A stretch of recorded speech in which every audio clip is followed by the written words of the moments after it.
Welcome to the show. Thank you very much for joining us once again.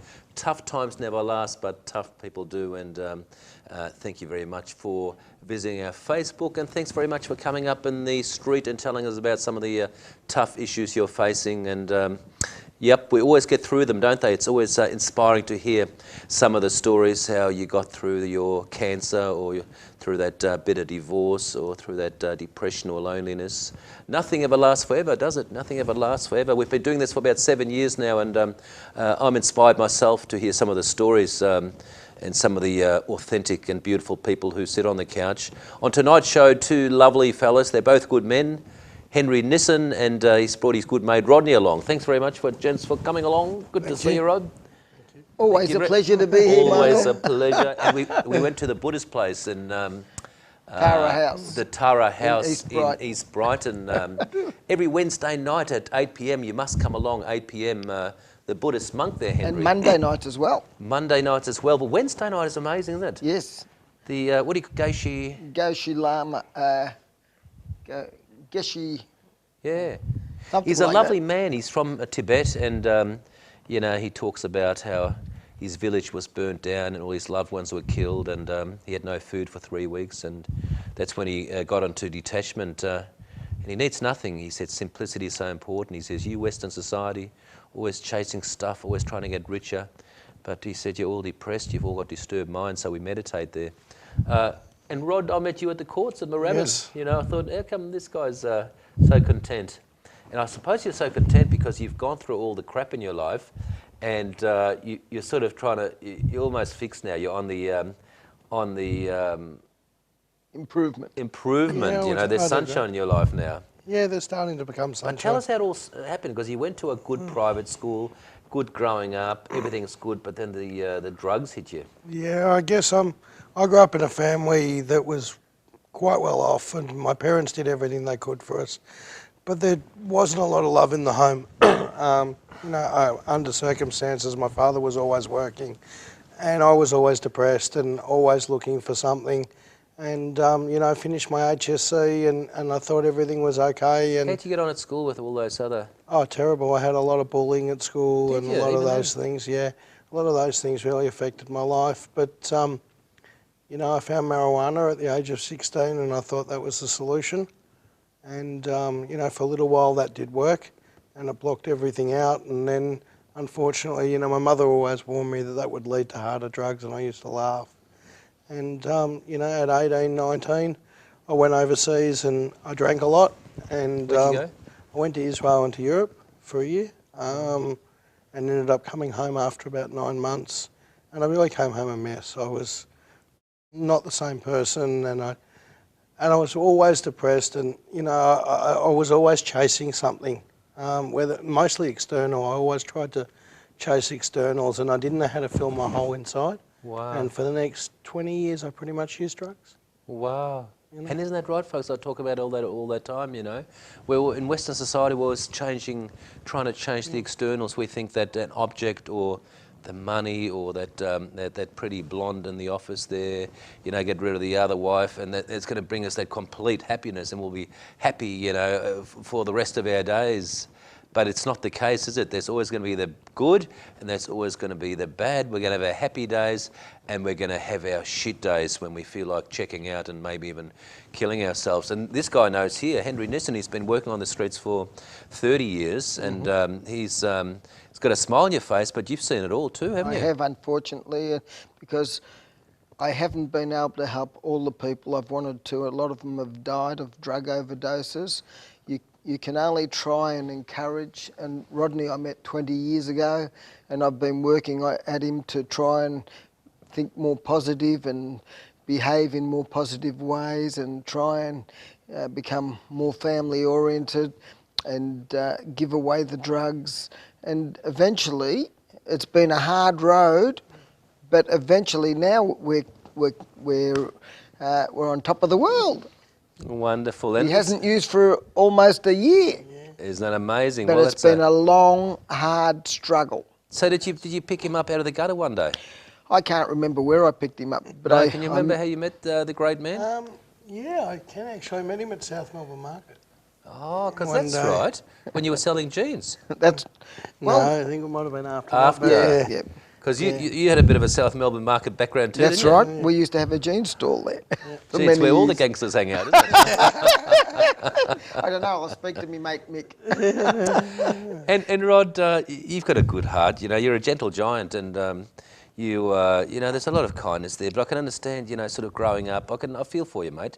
I see the kids being bullied, and it messes with your mind. There's, you know, there's the groups and the cliques, and they gang up on you, and the backstabbing. And the backstabbing, folks, is so selfish, isn't it? You think it only happens at school, but you hear it in the workplace, and you know, you hear about that slut, did you hear about that wanker and that idiot? You know, it's filthy talk, and it just produces bad karma. Whatever you're putting out there, you're throwing the boomerang. It comes back 20 times as bad. So try to be kind with your words and your thoughts. Think good towards other people, and I always say, good thoughts and good actions. You know, your life's going to turn out quite nice, Henry. Yeah. Well, with Rodney, I was struggling to help him. Yeah. Because he was going downhill for a long, long time. Yeah. But eventually, as he was becoming more positive, I was introducing him to more people. Nice. And one of the beautiful people I introduced him to was a Jewish rabbi. Wow. And that also helped me to help Rodney. And was the rabbi completely non-judgmental? He knew about. Completely. He was amazing. You He could was open up to him. I was able to open up. There was no judgment. There was Wow. no nothing. He actually runs an organisation called Sea Care that I now help out with. We feed roughly 250 people, homeless people and Wow. low-income people once a month. Well done. In Where's South that? Melbourne, Yeah. around the Commission Flats in South Melbourne, Port Melbourne and Docklands. That's great. You know, I've also taken on a role there as a volunteer, help raising funds for the charity. Wow. It's been a great, it's changed my life. Yeah. It's given me a chance to get out of myself and not always focus on myself and able to help, you know, others. And it made me realise that there are more, you know, there are people out there that are in worse shape than me. And that's so true, folks, isn't it? We always, you know, we're in such a self-obsessed culture. It's all about me, I. You know, and the toughest times in your life is probably the ones you created yourself. It's all that self-suffering. But if we turn the spotlight, like this young fella says, and you know, take the problems away from us and inquire about other people's lives, and you know, really be in the service of others, things start getting much better. But after the next break, we're going to talk about Rodney's life and how eventually he turned it around. We'll be back very shortly.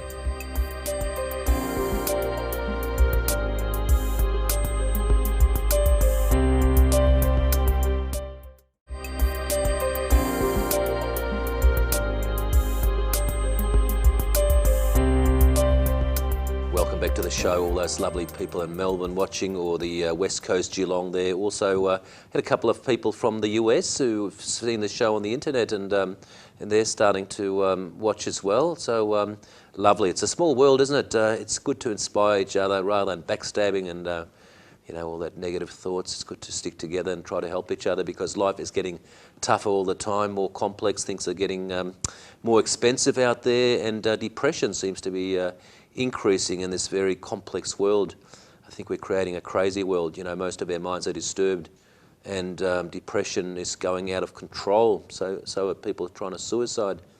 Yeah, Rod, you're an interesting fella, a good man. You're cleaning up your life, but you've been a frequent visitor to the courts. Yes, I but have. You've never killed, you've never raped, No. you've never done major drug dealing. You know, No. I can understand every drug user under the law is a drug trafficker. You know, because just sharing under the law it means you're trafficking. You know, Yes. and sometimes that's blown out of proportion. But what sort of things have you been to court for? I've been for drug addiction, I've been for driving while suspended, I've been while under the influence, I've been for fraud by deception, which was funded to, obviously to, you know, at the time to fund my habit. Yeah. You And know, I can which I'm see, not I can proud see of, this big heart there, and I know your mates. You'd probably be the first one to help them out. You know. Yeah. You're not a slimy rip-off merchants like some of the people we all know, the ones that rip off everybody.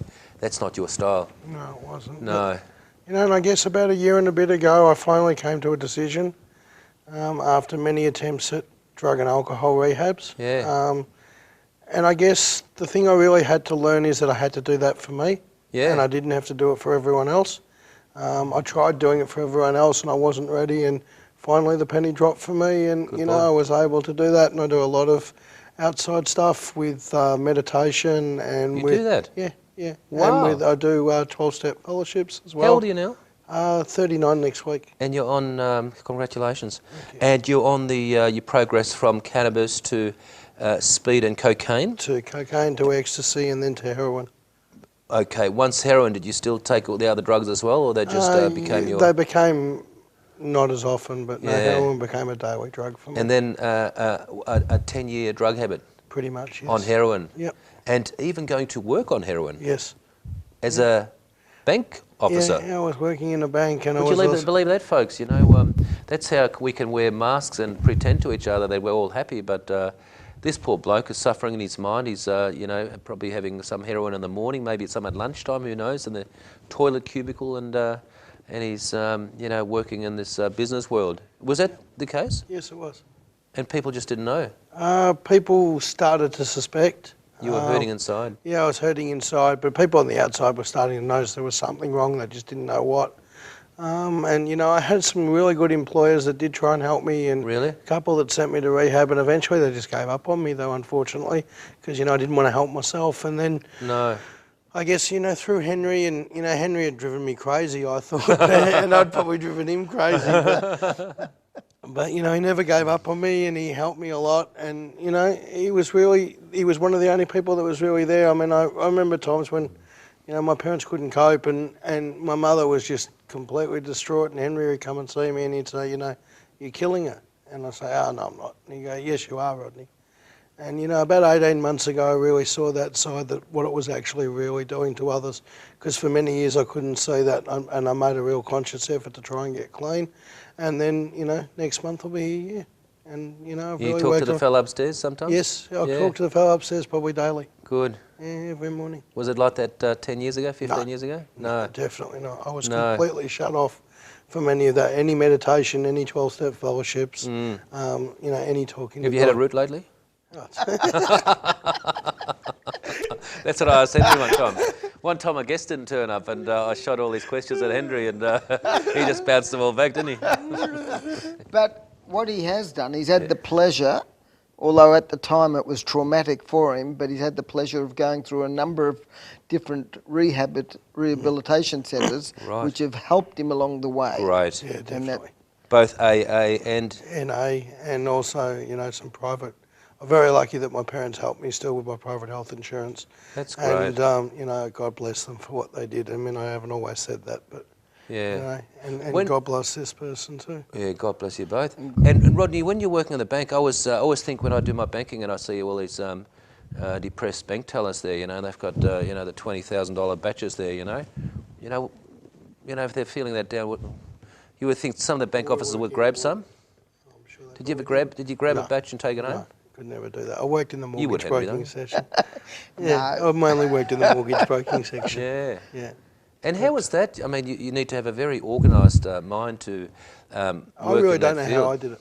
No. I don't know how I did it for so long. I mean, you're very intelligent. You know, you went to a private school, Wesley, and did your year 12 and everything. Your education's great, but it's quite amazing. And you probably thought at one stage to go to university? Yes, that's correct. And I worked in the family business. We had a shipping company at that stage. Right. And I threw all that away as well. I just Right. threw it away and just didn't appreciate any of that. How's your relationship with Mum and Dad? Mum's always been there. Dad's been very strained, but it's getting better. Getting better. Getting better, you know, especially with Dad, it is getting better. It's taken its toll.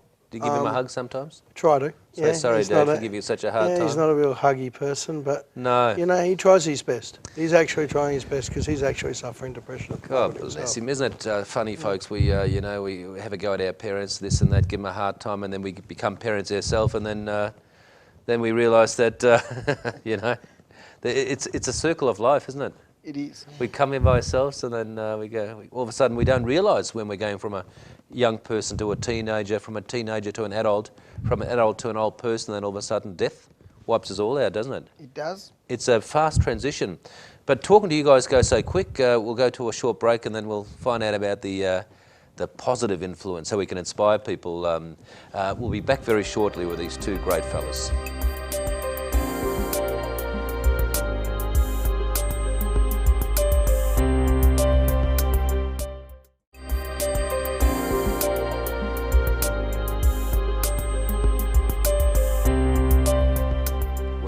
Show. Happy Wednesday night. If you're going through some difficult issues at the moment, don't try to escape. No need to go on a holiday or try to make things better straight away. It doesn't work. We've got to go through the fire and just realise you're there.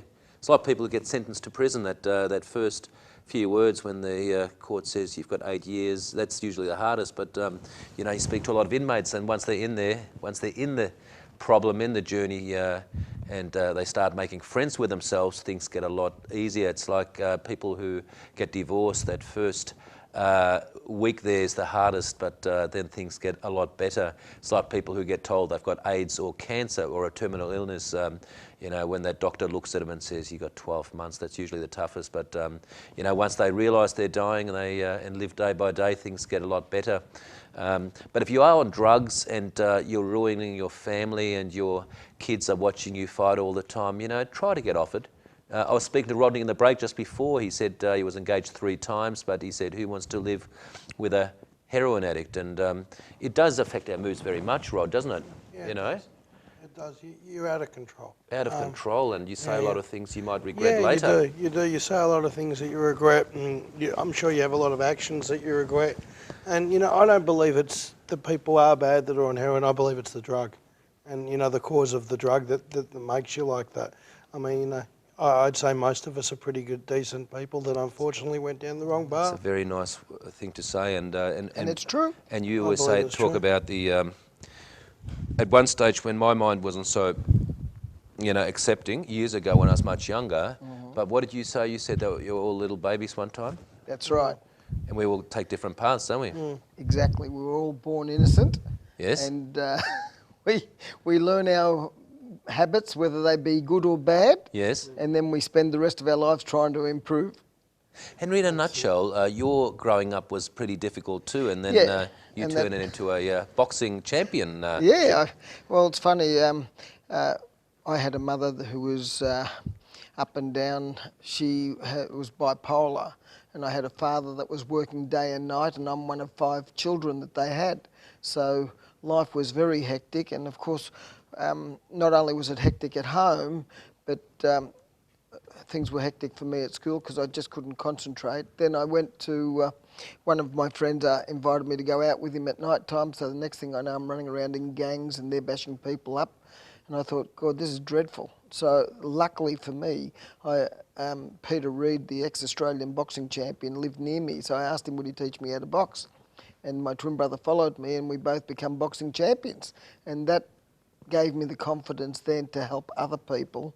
And for the last 30 years I've been helping Father Bob to help people get off drugs, to help people find accommodation, to help people get material aid. You speak so well, my friend. He summarised that so nicely. And Father Bob was on the show many times, folks, and we all know Father Bob. He's done some great things as well, and Henry was there all the time, and and he won some amazing boxing championships, and I was there at the induction when he got inducted into the Hall of Fame. They inducted me into the Boxing Hall of Fame, and they also gave me an OAM.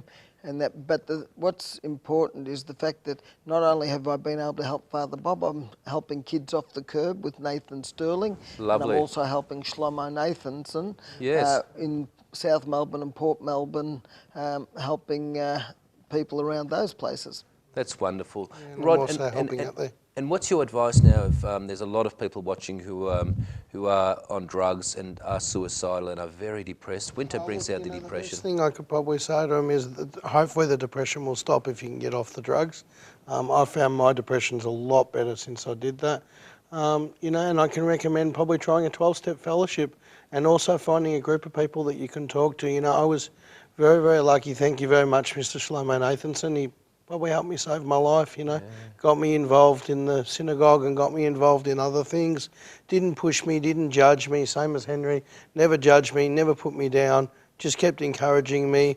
And, slowly but surely life's got better, and now I work as a volunteer for Sea Care and, you know, we're doing the best that we can to help other people in the community. Nice. And being a drug addict is a very lonely journey, isn't it? It's extremely so lonely. You would have become felt very isolated. You become a very nasty, horrible person. loneliness is a Yeah, is a and is loneliness a and terrible thing, depression isn't it? is a big part of it. And I guess, you know, And now I that's mean, changed completely. that's hasn't it? changed. You know, now I've become a much more outward person. Yeah. You know, life's not so bad now. And you enjoy your mind now, don't you? Yeah, I do. You know, it's Yeah. not the drug-affected mind looking for the next heroin hit. Yeah. It's looking what I can it's do a to lot help calmer. others and help myself. And isn't meditation absolutely It's fabulous? fantastic. Yeah. It's absolutely fantastic. I do meditation every morning now. Better than drugs, isn't it? Hell of a lot. You do it for how long? Probably 20 minutes. Wonderful. And yeah, I do that too.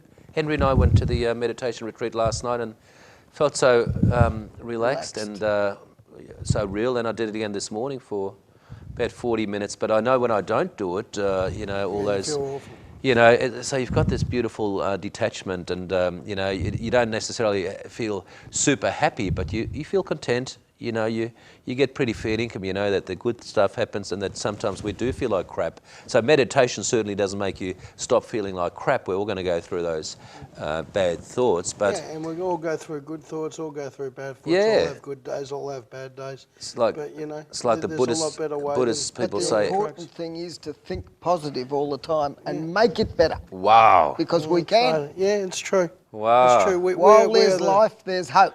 Yes, I Wow. agree So with you've got to that. stay alive to do it. Thank We you. are the mentors of our own journey. God, I feel really energised now. That's some positive energy because I'm feeling pretty tired tonight. And, Well, you and I would. was, You've done and I was feeling a bit down last night because I went to Port Douglas to the Daintree and it was so beautiful and calm there where the sea meets the rainforest, you know, great place to meditate and just get close to nature. Then all of a sudden, we go on a holiday and we're back into the courts with all that negativity and all that yelling and fighting and sounds like a big self-pity party, but, you know, but that's what happens, Michael, isn't it? the secret Yes, to sir. a successful life Yes, is sir.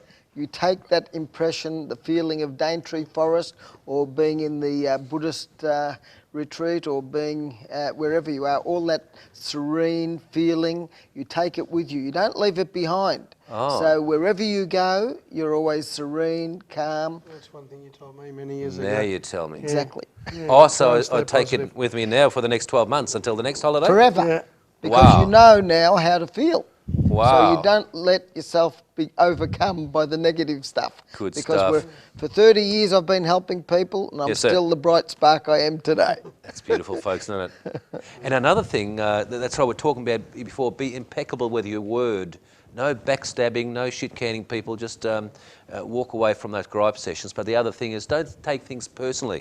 That's one thing I learned 15 years ago, you know. If somebody has a go at you or a prosecutor or a magistrate or the wife or the ex-wife, it doesn't really matter. Don't take things personally. Everyone goes through their own little mind journey, don't they? Some people might be angry with you for no reason. Yeah, and you might be angry with others And for no reason. and anger's not a, you know, they always make out like anger's such a bad thing, but it's a beautiful human emotion, as long as we can channel the anger As long into as we can something. channel Into the a right positive. way, Yeah. To a positive instead of being in resentment. But some people just think, oh, you've got to get rid of all anger and, you know, walk around like a sour bowl of piss. That's not right. No, but I Anger. don't take it in. Stay calm and relaxed. Yes. As your You favourite don't have to saying, let feel the angry. shit go over your head. Exactly. I'm short enough for that to happen. He said that one to me many a time. Did he? Just let go of your head. Just let it go over your head. Exactly. Don't let it engulf you. Because That's some great advice. why spend the time to be angry when you can be happy? Well, Isn't it thank much you very much. What a great way to finish a night. Thank you very much, big fella. Thank you. You're beautiful and you're beautiful Michael. too. What a pleasure. And Thank you. all our viewers are beautiful too. Love and best wishes, like Henry taught me many years ago. Have a lovely week, and please feel free to get on our Facebook site. Please feel free to call me if you're feeling down, or call these two fellas. And we'll see you next week. Good night.